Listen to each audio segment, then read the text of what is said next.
Jake Morrison walked slowly across the massive crystal floor. His boots made soft clicking sounds that echoed in the huge chamber. Above him, the dome ceiling sparkled with lights from 1,000 different worlds. For 30 years, he had come to this place as Earth's representative. Today would be his last time.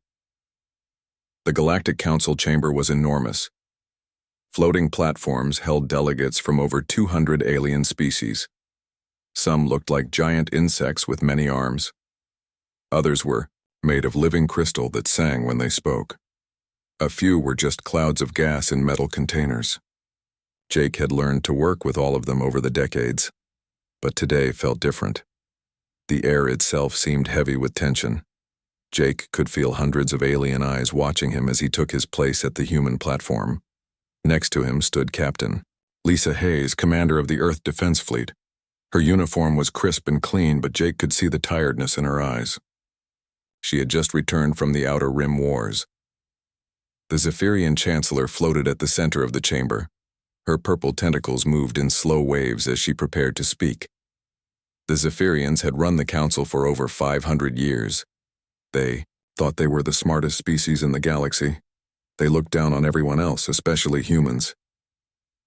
The Council will now hear the final decision on Resolution 847, the Chancellor announced.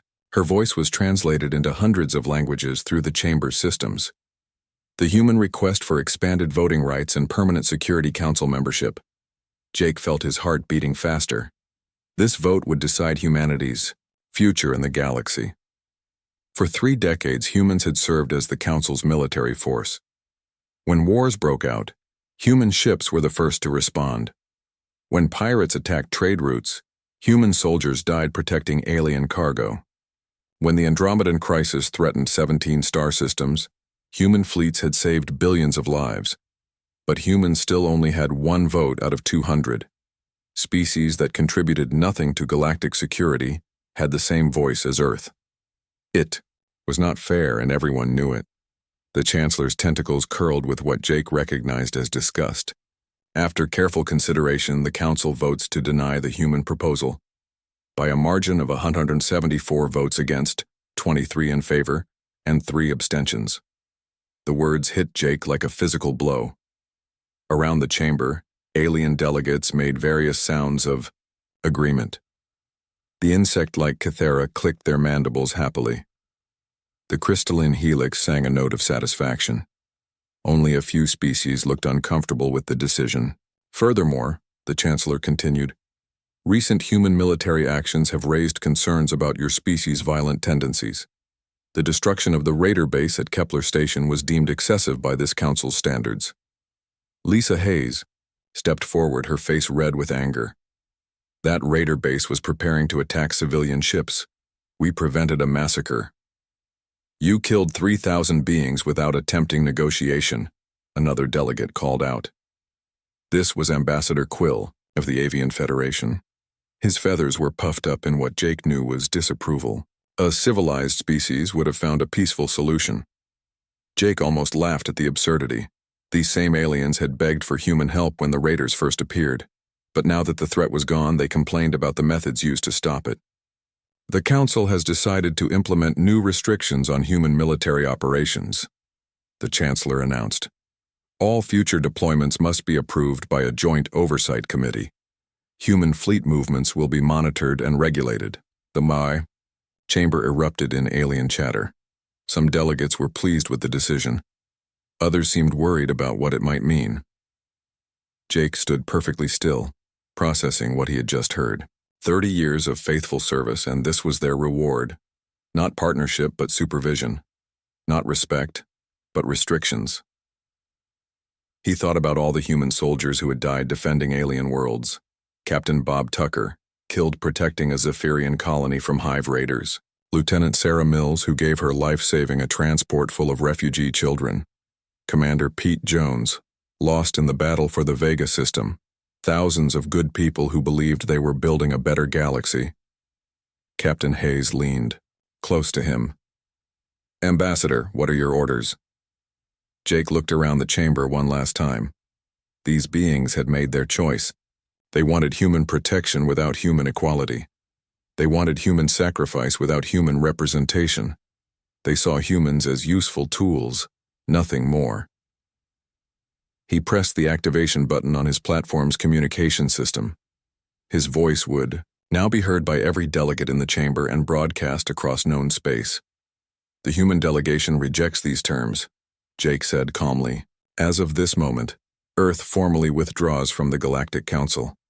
All human military forces will return to Earth space immediately. All defense agreements are hereby terminated. The chamber fell completely silent. Even the background humming of the translation systems seemed to stop. Jake could see shock on the faces of delegates who had never imagined humans would actually leave. The Chancellor's tentacles writhed in what Jake recognized as confusion. Ambassador Morrison, surely you do not mean this. The human fleet is essential to galactic security. The human fleet serves Earth now, Jake replied. You have made it clear that you see us as violent primitives unfit for true partnership. We accept your judgment. Humanity will no longer interfere in galactic affairs. He turned to Captain Hayes. Send the recall order to all human ships. We're going home. As they walked toward the exit, alien voices began calling out behind them. Some were angry, demanding that humans reconsider. Others were worried, asking what would happen to ongoing security operations. A few were already calculating how this might affect their own positions. Jake did not look back. At the chamber's exit, he paused and spoke one final time to the assembled council. Good luck with the Void Hunters, he said quietly. Intelligence reports suggest they'll reach the Outer Rim in about 6 months. You'll need every ship you can get. Then he walked out, followed by the rest of the human delegation. Behind them, the greatest political body in galactic history began to understand what they had just lost. The age of human protection was over. What came next would be entirely up to the aliens who thought they no longer needed it. 3 months had passed since humanity left the Galactic Council. Commander Ryan Clark stood on the bridge of the UNS Defiant, watching the stars through the main view screen. His ship was part of the 5th Fleet, now stationed at the edge of human space. The orders were simple: protect Earth territory and nothing else. The bridge was quiet except for the soft humming of the ship's systems. Ryan's crew went about their duties with professional calm, but he could sense their unease. For 30 years, human ships had been the galaxy's emergency response force. Now they sat idle while the universe burned around them. Lieutenant Amy Peterson looked up from her communications station. Her young face was troubled as she spoke. Commander, we're receiving multiple distress signals from the Tau Ceti system. The hive mind has launched a major attack on the mining colonies. Ryan walked over to look at her display screen. The tactical map showed red warning markers spreading across 3 star systems. Each marker represented a world under attack by the bioships of the Hive Collective. The aliens had always been a threat, but the Galactic Council's fleets had kept them contained in the far reaches of space. How many ships are they sending? Ryan asked. Amy checked her readings. Over 500 biovessels, sir. They're overwhelming the local defense forces. The colonies are requesting immediate military assistance. Ryan studied the tactical display. The Tau Ceti system had over 40 million inhabitants across 6 worlds, mining stations, research facilities, and civilian settlements. Without help, they would all be consumed by the Hive's endless hunger. Any response from the Galactic Council? He asked. They're trying to organize a defense fleet, Amy replied. But most of their ships are too far away. They're asking for human assistance on all emergency frequencies. Ryan nodded slowly. He had expected this. The Council's forces were scattered across the galaxy, dealing with dozens of smaller conflicts that had erupted after humanity's withdrawal. They had no rapid response capability without human ships. Dr. Helen Brooks walked onto the bridge from her science station. As the fleet's chief xenobiologist, she had been monitoring alien communications for weeks. Her expression was grim as she approached the command chair. Commander, I've been tracking Council communications traffic, she said. The political situation is deteriorating rapidly. 3 more systems have declared independence. The Andromedan Federation is threatening to leave the Council entirely. What about military coordination? Ryan asked. Helen shook her head. It's falling apart. Without human ships to plug the gaps, their defense network has too many holes. Pirates are hitting trade routes that haven't seen attacks in decades. The Void Hunters have been detected moving toward inhabited systems. Ryan felt a cold weight in his stomach. The Void Hunters were nightmare creatures from dark space. They fed on the life energy of entire worlds, leaving behind empty husks drifting in the void. Human fleets had fought them before but barely managed to drive them back. Without coordinated defense, they would sweep through the galaxy like a plague. "Sir," Amy called out urgently. "The distress signals are getting stronger. The hive ships have broken through the outer defenses at Tau Ceti Prime. They're heading for the civilian population centers." Ryan closed his eyes for a moment. He could picture what was happening. The hive bioships would land on the planet's surface and release their warrior forms. Millions of insect-like creatures would swarm through cities, capturing civilians to feed to their growing collective. Those who survived would be turned into more hive drones, their minds absorbed into the alien consciousness. "Commander," came another voice from behind him. This was Chief Petty Officer Mark Wilson, a veteran of 20 years of space combat. "The crew is asking what our orders are. Are we going to help them?" Ryan looked around the bridge at his officers. These were good people who had spent their careers protecting innocent lives. Now they had to watch helplessly as entire worlds died because their government had ordered them to stay home. "Our orders are to maintain position and defend human space," Ryan said quietly. "We have no authority to operate outside our territory." "But sir," Amy Peterson spoke up, "those are civilian colonies. There are children on those worlds." Ryan felt the weight of command crushing down on him. Every instinct told him to order the fleet forward, to save those lives. But his duty was to follow orders and protect humanity first. The Galactic Council had made their choice. They had rejected human partnership and decided they could handle galactic security without human help. "Open a channel to all human ships in the sector," Ryan commanded. Amy's fingers moved across her console. "Channel open, sir." "This is Commander Clark to all Fifth Fleet vessels," Ryan announced. "We are maintaining our current positions. All ships are to continue standard patrol routes within human space. We have no obligations beyond the protection of Earth territory." The acknowledgements came back one by one from the other ship commanders. Ryan could hear the reluctance in their voices.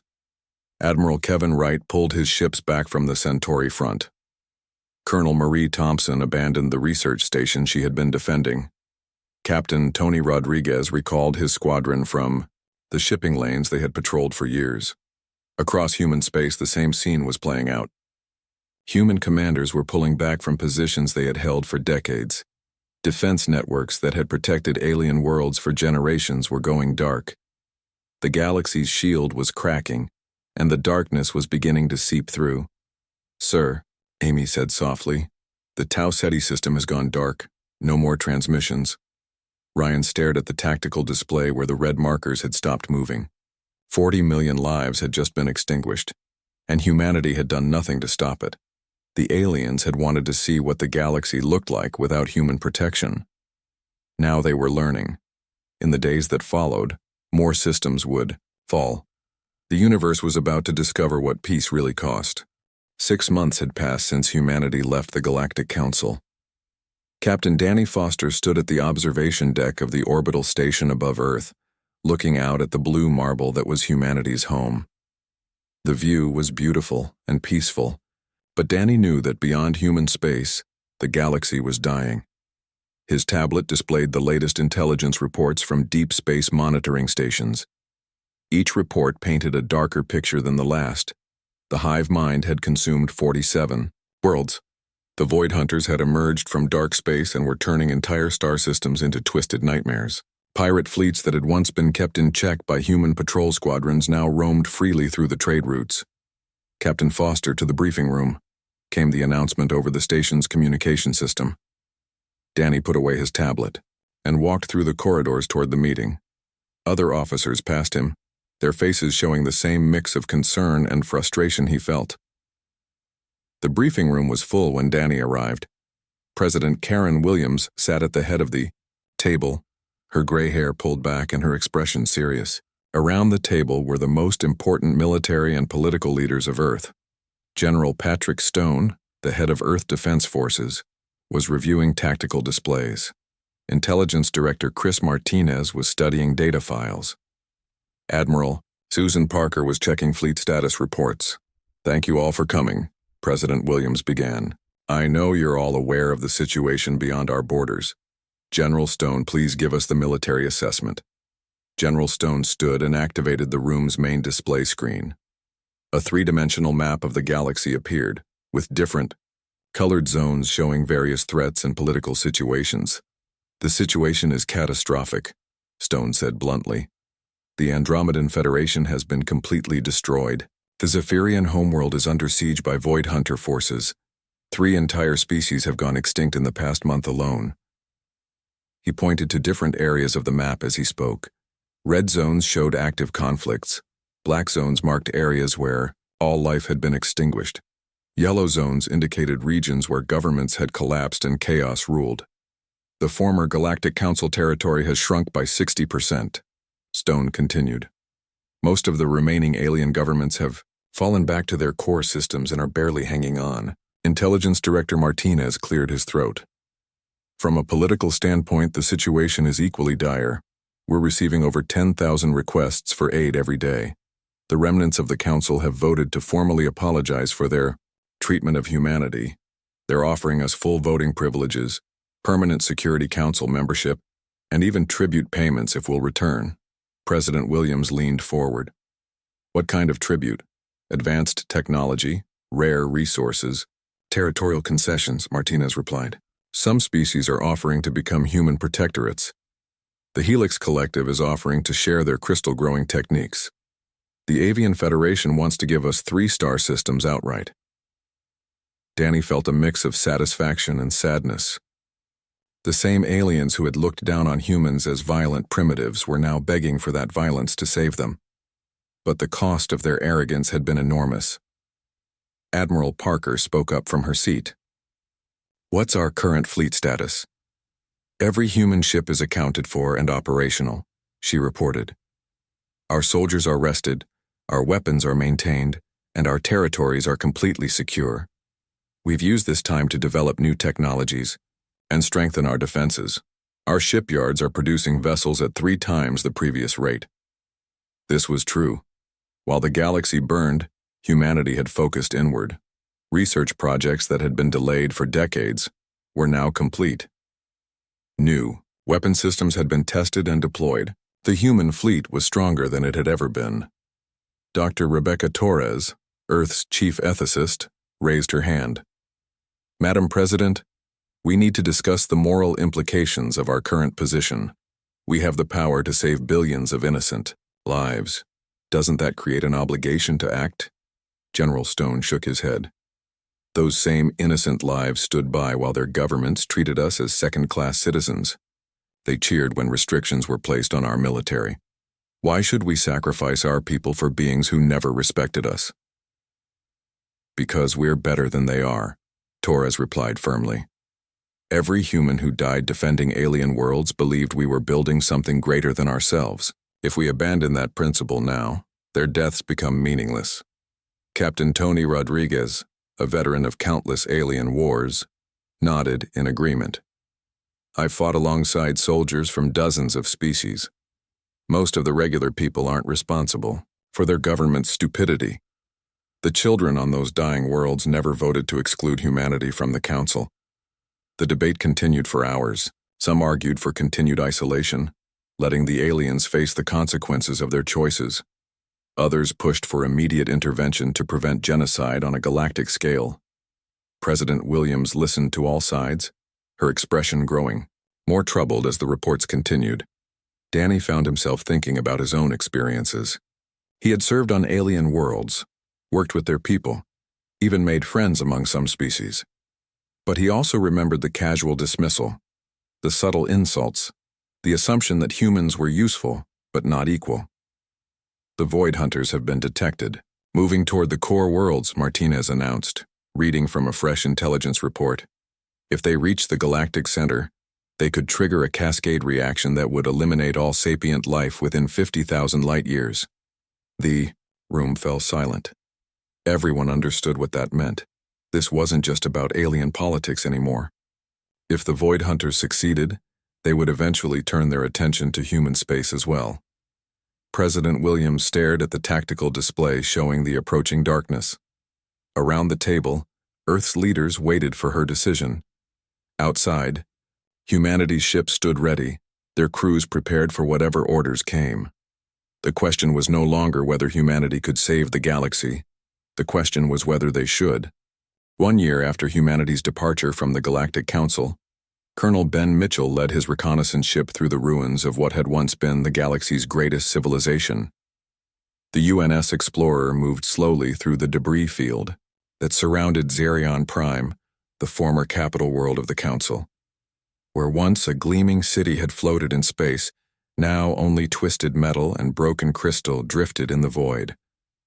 The planet below was a burned husk, its surface cracked and glowing with radiation. The Void Hunters had been thorough in their destruction. "Recording everything for the intelligence report," said Lieutenant Carol Price from her station. She was documenting the devastation with cameras and sensors. Every piece of wreckage told a story of desperate final battles and ultimate defeat. Ben watched the display screens as they passed the remains of alien defense platforms. The technology had been advanced, but not advanced enough. Without human support, the Council's forces had lasted only 3 days against the Void Hunter assault. "Sir, picking up a signal from the inner system," reported Sergeant Mike Davis from Communications. "It's weak, but it looks like a distress beacon." "Put it on speakers," Ben ordered. The bridge filled with static, then a weak voice came through the noise. It was speaking in Zephyrian, the language of the former Council leadership. The ship's translation system converted it to English. "This is Refugee Convoy Zeta-7 to any ships in the area. We have 15,000 survivors aboard damaged vessels. Life support failing. Please respond. Please help us." Ben felt his chest tighten. 15,000 beings floating in space, probably the last survivors of an entire species. His orders were clear. Gather intelligence and return to human space. Nothing about rescue operations. "Orders, sir?" asked Lieutenant Price quietly. Ben looked at the tactical display. The refugee ships were only 2 hours away at current speed. His ship had enough space and supplies to help some of them, but helping aliens was exactly what humanity had stopped doing. "Maintain course for the outer markers," Ben said finally. "We're here to observe, not to intervene." The bridge crew exchanged glances but said nothing. They were good soldiers who followed orders, even when those orders felt wrong.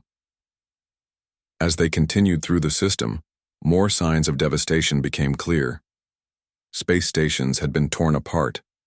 Orbital cities had been converted into twisted monuments to alien hunger. The Void Hunters didn't just destroy civilizations, they perverted them into something horrible. Back on Earth, Ambassador Carol Price stood in the emergency session of the Global Parliament. She had been monitoring alien communications from humanity's border stations, and her report painted a grim picture of the galaxy's current state. "They're calling it the Great Dying," she told the assembled representatives. 60% of known intelligent species have been wiped out or enslaved. The survivors are fleeing toward human space, hoping we'll protect them. President Williams sat in the front row, her face showing the weight of impossible decisions. Around her, Earth's leaders debated humanity's response to the greatest crisis in galactic history. General Alan Cooper stood at the podium, arguing for continued isolation. "These are the same species that called us violent primitives," he said, firmly. "They rejected our partnership when they were strong. Why should we save them now that they're weak?" His words carried weight with many in the assembly. Cooper had lost friends in alien wars, fighting for beings who never thanked humanity for their sacrifice. Dr. Rebecca Torres rose to present the opposing view. "We have the power to save billions of innocent lives," she argued. "Children who never voted against us. Scientists who wanted cooperation with humanity. Ordinary people who had no say in their government's decisions. If we let them die out of revenge, how are we different from the monsters destroying them? The debate had been going on for weeks. Every day brought new reports of devastation from beyond human space. Every day, more refugee ships appeared at humanity's borders begging for sanctuary. Captain Tony Rodriguez, now retired but still influential, spoke from the assembly floor. "I've fought in 17 different star systems," he said. "I've seen human soldiers die protecting alien worlds. Every one of those soldiers believed we were building something better than what came before. Maybe this is our chance to prove they were right." The argument touched something deep in the assembly. Many of these people had family members who had served in alien wars, sons and daughters who had given their lives for the dream of a better galaxy. But General Cooper wasn't finished. "And what happens when we save them?" he asked. "Do we go back to being their unpaid security force? Do we accept second-class status? Again, they'll use us to clean up their mess, then go back to treating us like hired muscle." President Williams finally stood to address the assembly. "The question before us isn't about politics or revenge," she said.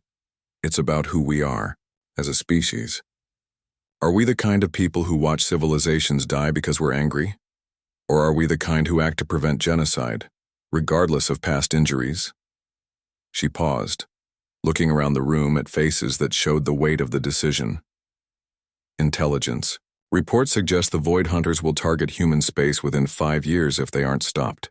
This isn't just about saving aliens anymore. It's about saving ourselves." The room fell silent as the implications sank in. The approaching darkness wouldn't stop at humanity's borders. Eventually, it would come for Earth itself. Outside the Parliament building, the orbital defense platforms gleamed in the sunlight. Humanity's greatest weapons turned inward to protect their own world. But protection might not be enough if the entire galaxy fell to chaos and horror. The vote would be held tomorrow. Humanity would choose its path forward, and that choice would determine the fate of every living being in the galaxy. The Battle of Kepler's Gate would be remembered as the day humanity returned to the galaxy in force. Admiral Jack Palmer stood on the bridge of the UNS Victory, watching as 3,000 human ships dropped out of hyperspace in perfect formation. It was the largest fleet ever assembled by Earth, and today it would face the darkest enemy the galaxy had ever known. Below them, the last major refugee convoy drifted helplessly in space. 20 million beings from dozens of species crowded aboard makeshift vessels that had never been designed for long space travel. Their engines were failing, their life support systems breaking down, and their weapons were useless against what was coming for them. The Void Hunters had found them. Through the viewscreen, Palmer could see the enemy approaching. They looked like ships, but they moved wrong, as if space itself bent around them. Reality seemed to twist and blur wherever they passed. These creatures came from outside normal space, from a place where the laws of physics worked differently. "All ships report ready, Admiral," said Captain Nick Carter from the communications station. "Weapons are charged and new defensive systems are online." Palmer nodded. Humanity had spent the past year preparing for this moment. Dr. Grace Nelson's engineering teams had developed shields that could resist reality distortion. Research groups had created weapons that could hurt beings from dark space. Most importantly, human commanders had studied every recorded battle with the Void Hunters and learned from their mistakes. "Open a channel to the refugee fleet," Palmer ordered. The main screen shifted to show the bridge of the lead refugee ship. A Zephyrian captain appeared, her tentacles quivering with fear and desperation. Palmer recognized her as Captain Zara, once a proud member of the Council's security forces. "Human fleet, this is refugee convoy Alpha Prime," she said, her voice breaking. "We have 20 million civilians aboard these ships. Families, children, elderly beings who cannot fight. The Void Hunters will be here in 1 hour. Please, we beg you to help us." Palmer stared at the alien who had once looked down on humanity as primitive warriors. Now she was begging those same warriors to save her people. The irony was not lost on him, but it didn't matter anymore. "Convoy Alpha Prime, this is Admiral Palmer of the Earth Defense Force," he replied. Move your ships behind our battle line, we'll handle the Void Hunters. Relief flooded the Zephyrian's face. Thank you, Admiral. Thank you for coming back. Palmer. Switched to the fleet communication channel. All ships, this is Admiral Palmer. Today we return to our place among the stars. Not as servants or hired weapons, but as equals defending all sapient life. The galaxy forgot what we do in the darkness so they could sleep safely. Today, we remind them. The response came back from 3,000 ship commanders. Human voices, united in purpose, ready to face the impossible once again. The Void Hunters struck without warning. Reality itself seemed to tear as their weapons fired. Space folded in on itself, creating tiers that led to nothing. Several refugee ships that had lagged behind simply vanished, erased from existence. But humanity was ready this time. All ships activate quantum shields, Palmer commanded. The human fleet lit up with energy barriers that held firm against the reality distortion. Dr. Nelson's shields worked perfectly, creating bubbles of normal space around each ship. Fire. Quantum torpedoes, Palmer ordered. The new weapons streaked toward their targets, leaving trails of stabilized spacetime behind them. When they hit the Void Hunter ships, the results were devastating. The creatures that had seemed invincible against conventional weapons screamed as quantum energy tore through their unnatural forms. The battle raged for 6 hours. Void Hunter reinforcements kept arriving from dark space. But humanity's fleet held the line. Human ships moved with precision born of countless battles, their captains working together like parts of a single machine. Captain Lisa Hayes commanded the right flank, her ships protecting the refugee convoy's weak side. Commander Ryan Clark led the assault on the Void Hunter command vessel. Captain Danny Foster coordinated the defense of damaged human ships. One by one, the Void Hunters fell. Their reality-bending powers meant nothing against weapons designed specifically to counter them. Their speed and stealth failed against human tactics that had been refined through decades of warfare. When the last Void Hunter ship was destroyed, the silence that followed felt almost holy. Admiral Palmer to refugee convoy, Palmer announced. The immediate threat has been neutralized, you are safe. The response came not just from Captain Zara, but from representatives of dozens of species aboard the refugee ships. Voices speaking in languages from across the galaxy, all saying the same thing. Thank you. But Palmer wasn't finished. He opened a channel that would broadcast across known space, reaching every surviving government and species. This is Admiral Jack Palmer of the Earth Defense Force, he said. Humanity returns to galactic affairs not as the servants we once were, but as equals demanding the respect we have always deserved. The galaxy belongs to all thinking beings, and we will defend it as such. But never again will we accept being treated as anything less than full partners. In the weeks that followed, the new Galactic Republic was established. Humanity took its place as a founding member with permanent Security Council representation and full voting rights. The old council's arrogance had died with their civilization. What replaced it was something better. The refugee convoy became the first citizens of the new government. Species that had once looked down on humanity now worked alongside human engineers to rebuild their worlds. Former enemies became allies united by shared survival. Ambassador Jake Morrison, now elderly but still sharp, stood once again in a great council chamber. But this time the human platform was at the center, equal to all others. This time, when he spoke, the galaxy listened with respect. As he had predicted that day in the old council chambers, they had indeed needed humanity's help. The question had never been whether humans would be strong enough to save them. The question had been whether humanity would choose to do it.